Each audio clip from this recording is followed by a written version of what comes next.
Hello students. तो स्वागत है आपका इस वीडियो में। इस वीडियो में हम लोग पढ़ेंगे एनसीईआरटी गणित क्लास 6 के लिए चैप्टर 1 यानी 6वें क्लास का चैप्टर 1 स्टार्ट करेंगे। तो देखिए, चैप्टर 1 का नाम है संख्याओं की समझ। इस वीडियो में जो कुछ भी पढ़ेंगे वह संख्याओं की समझ का बेसिक है और ये पार्ट 1 है। इसके बाद पार्ट 2 आएगा, फिर पार्ट 3 आएगा। अगर आप इसके बेसिक को अच्छे तरीके से समझ लेते हैं तो आप प्रश्नों को हल कर पाएंगे। ठीक है, तो वीडियो को आप अंत तक देखिएगा और अच्छे से समझिएगा। ठीक है, तो चलिए इसके पहले पॉइंट को स्टार्ट करते हैं। तो देखिए, इसमें पहला पॉइंट है अंक। क्या है? अंक। अंक को इंग्लिश में डिजिट कहते हैं। अंक को इंग्लिश में क्या कहते हैं? डिजिट। ठीक है, तो देखिए अंक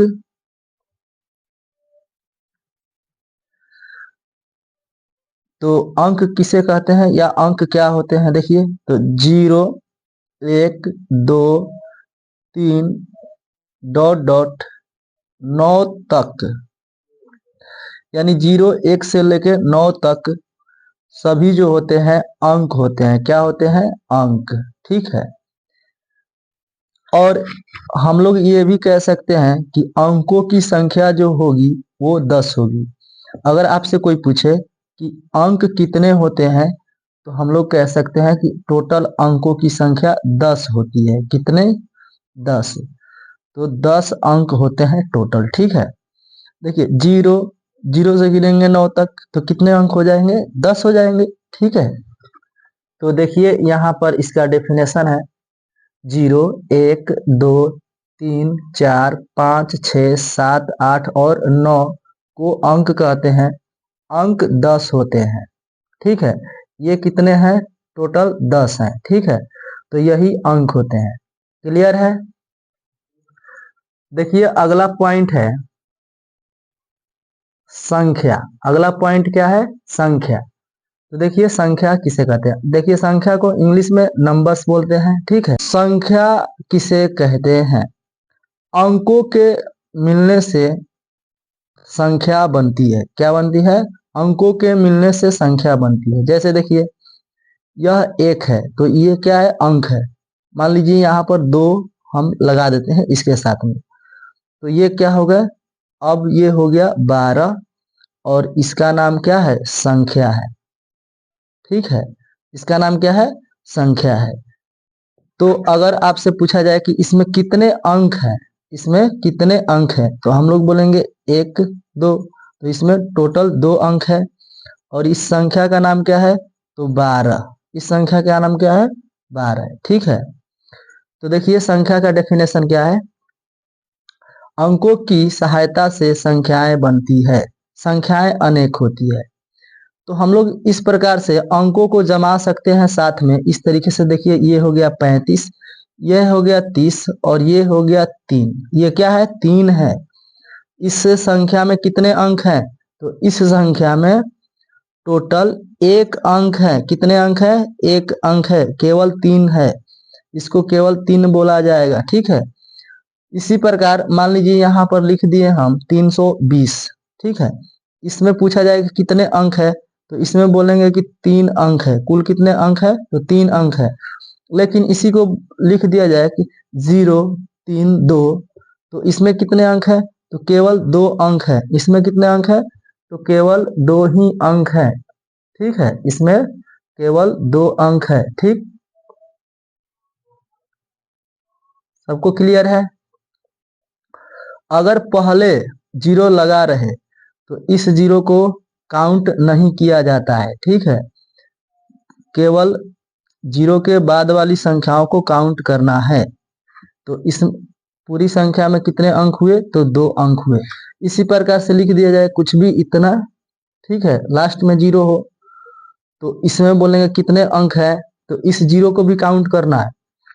ठीक है, 1, 2, 3, 4, 5, इसमें टोटल 5 अंक है। ठीक है, अगर यही 0 इसमें पहले आ जाए और इस तरीके से लिख दिया जाए तो इस 0 को काउंट नहीं करेंगे। ठीक है, इतना ही काउंट होगा, केवल इतना काउंट होगा। ठीक है, तो इसमें कितने अंक हुए, तो इसमें टोटल 4 अंक है। ठीक है, तो देखिए इसके कुछ एग्जाम्पल्स हैं, यहाँ पर आप देख सकते हैं, लिखा गया है 0 3 4 5। तो इसका नाम है 345। इसको क्या पढ़ेंगे हम लोग, 345 पढ़ेंगे। और इसमें अंकों की संख्या कितनी है, तो 3 है। बिल्कुल, देखिए जो 0 है पहले है, इसको काउंट नहीं करेंगे, इसलिए यह और 3 4 5 इसको गिनेंगे तो 1 2 3, तो कुल अंक कितने हो गए, 3 हो गए। यहाँ पर देखिए 0 लास्ट में है, तो इसको भी काउंट करेंगे। तो इसमें कितने अंक हैं, तो 4 अंक है, 1 2 3 4 अंक है। ठीक है, इसमें कितने अंक हैं, 1 2 3 4, 4 अंक है। अगर 0 लास्ट में रहेगा फिर भी काउंट करना है, 0 बीच में संख्याओं के रहेगा फिर भी काउंट करेंगे, लेकिन संख्याओं के अगर शुरू में 0 आता है तो उसको काउंट नहीं करेंगे। ठीक है, तो ये हो गया संख्या। तो संख्या कितनी होती है, संख्याएं अनंत होती है। इस प्रकार से हम लोग अनंत संख्याएं बना सकते हैं। तो चलिए अगला पॉइंट पे बढ़ते हैं हम लोग। अगला पॉइंट है, देखिए अगला पॉइंट है स्थानीय मान व जातीय मान। स्थानीय मान को अंग्रेजी में बोलते हैं प्लेस वैल्यू, जातीय मान को बोलते हैं फेस वैल्यू। ठीक है, तो देखिए सबसे पहले स्थानीय मान। स्थानीय मान को सीखने से पहले हम लोग देख लेते हैं एक सारणी, किसी भी संख्या को कैसे पढ़ना है। ठीक है, तो देखिए सबसे पहले हम लोग दाहिने तरफ से संख्याओं को पढ़ते हैं। संख्याओं को किस तरीके से पढ़ना है, किस तरफ से, तो दाहिने तरफ से, राइट साइड से पढ़ना है। ठीक है, राइट साइड से पढ़ना है। ठीक है, तो देखिए कोई भी संख्या लिखी रहेगी इस तरीके से, इसको किधर से पढ़ना है, तो इस साइड से पढ़ना है। ठीक है, दाहिने तरफ से। तो देखिए इकाई का मतलब क्या होता है, तो इकाई का मतलब होता है 1, दहाई का मतलब होता है 10, सैकड़े का मतलब होता है 100, हजार का मतलब होता है 1000, 10,000 का मतलब होता है 10,000, लाख का मतलब होता है 1,00,000, 10,00,000 का मतलब होता है 10,00,000। ठीक है, करोड़ का मतलब होता है 1 करोड़। बस सिंपल है। तो ध्यान दीजिए, स्थानीय मान सीखना है हमें। स्थानीय मान, प्लेस वैल्यू जिसको बोलते हैं अंग्रेजी में। तो देखिए इसका डेफिनेशन, उस संख्या को लिखकर उसके बाद जितने अंक हो उतने शून्य लगाना है। स्थानीय मान के लिए क्या करना है, तो संख्या को लिखकर उसके बाद जितने भी अंक होंगे उतने ही शून्य लगाना है, उसे कहेंगे क्या, स्थानीय मान। जैसे मान लीजिए हम यहाँ पर आपको समझाते हैं, जैसे मान लीजिए यहाँ पर लिख दिए 335। इसमें हम पूछ लिए आपसे 335 या 45 मान लीजिए,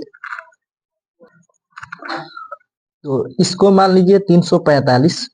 ठीक है, अगर मान लीजिए इसमें 3 का स्थानीय मान लिखना है, क्या लिखना है, 3 का स्थानीय मान। तो इस संख्या को लिखकर, यानी 3 को लिखकर इसके बाद जितने भी अंक है उतने इसमें शून्य लगाने हैं। तो देखिए 3 के बाद कितने अंक है, तो 2 अंक है, एक 4 है, एक 5। तो इन दोनों अंकों के स्थान पर 2 शून्य लगा देंगे और ये हो जाएगा 3 का स्थानीय मान। ठीक है, इसी प्रकार से अगर आपसे पूछ दिया जाए कि 4 का स्थानीय मान बताइए, तो 4 लिख लेंगे। 4 के बाद कितने अंक है, तो केवल 1 अंक है, तो 1 शून्य लगा देंगे। इस प्रकार से ये हो गया 4 का स्थानीय मान 40। ठीक है, अगर आपसे कोई पूछे 5 का स्थानीय मान इसी में, तो 5 लिख देंगे। 5 के बाद कोई भी अंक नहीं है तो इसमें 0 नहीं लगाएंगे। ठीक है, और देखिए एक और एग्जाम्पल, जैसे मान लीजिए यहाँ पर कुछ बड़ा संख्या ले लेते हैं, तो ये हो गया। देखिए इसमें अगर आपसे पूछ दिया जाए कि 5 का स्थानीय मान क्या है, तो 5 लिखने के बाद जिसका भी स्थानीय मान पूछे उस अंक को लिखने के बाद जितने अंक होंगे उतने 0 लगाने हैं। 5 का स्थानीय मान हो जाएगा 5 लिखने के बाद 2 अंक है तो 2 जीरो लगा दो, ये हो जाता है 5 का स्थानीय मान। ठीक है, तो देखिए इसमें कुछ एग्जाम्पल भी है आपके सामने। ठीक है, इसे भी आपको ध्यान देना है। देखिए अब जातीय मान, जातीय मान भी बहुत इजी है। जातीय मान जिसको बोलते हैं अंग्रेजी में फेस वैल्यू। जातीय मान या आंकिक मान खुद ही संख्या होती है। ठीक है, तो देखिए इसको यहीं पर समझ लेते हैं। जैसे 526 में 5 का जातीय मान क्या है?